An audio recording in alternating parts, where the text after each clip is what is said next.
প্রিয় দর্শক শ্রোতা, দেশ ও দেশের বাহিরে সবাইকে জানাই আমার আন্তরিক শুভেচ্ছা ও সালাম। আসসালামু আলাইকুম।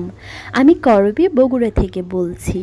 আজকে একদম সহজ রেসিপিতে তিলের নাড়ু বানিয়ে দেখাচ্ছি।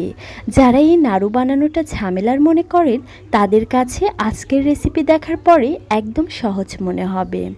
আপনার তিল আর গুড়ের পরিমাণ যদি ঠিক থাকে, তাহলে এই নাড়ুটা খেতে হবে দারুণ, আর সেই সাথে বানাতেও সহজ হবে।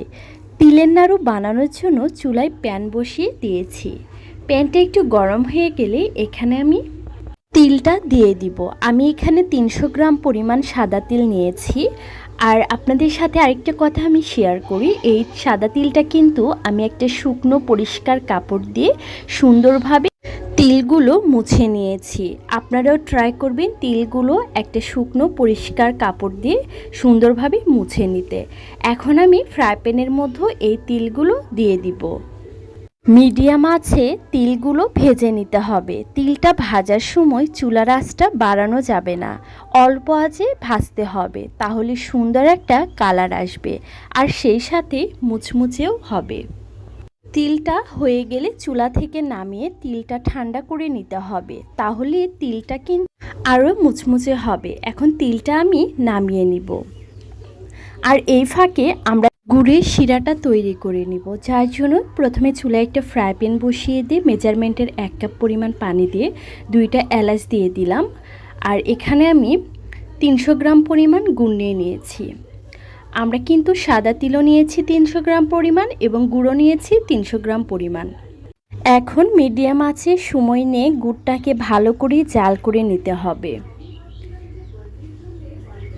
তো দেখুন, জাল করতে করতে কিন্তু একটি সুন্দর কালার চলে আসবে।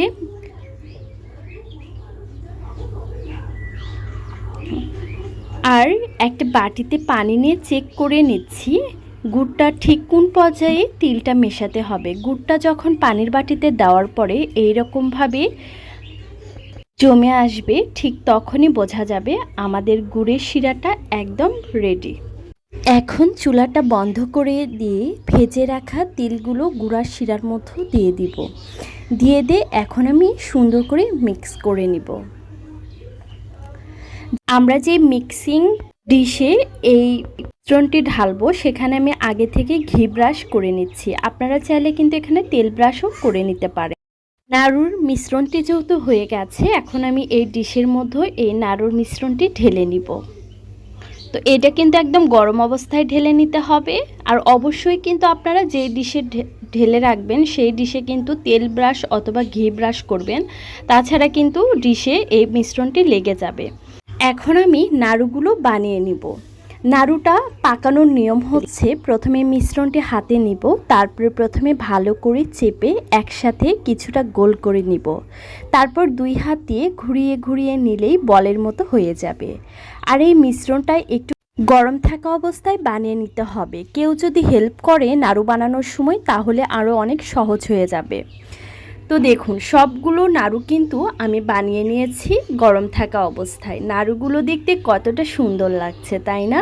মাত্র 10 মিনিটে এই নাড়ুগুলো আমি বানিয়ে নিয়েছি। আপনারাও চাইলে কিন্তু আমার মতো সহজভাবে কম সময়ে এই নাড়ুগুলো বানিয়ে নিতে পারবেন।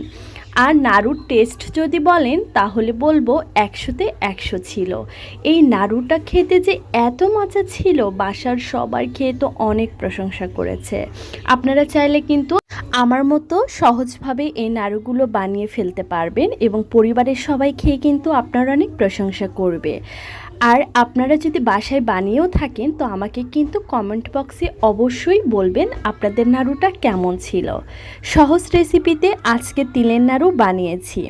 আমাদের এই রকম সহজ রেসিপি ভালো লেগে থাকলে চ্যানেলটি কিন্তু সাবস্ক্রাইব করতে ভুলবেন না, আর পাশে রাখা বেল বাটনটি প্রেস করে রাখবেন, যাতে করে আমি যখনই কোনো নতুন ভিডিও আপলোড করব, সঙ্গে সঙ্গে আপনাদের কাছে নোটিফিকেশনটা পৌঁছে যায়।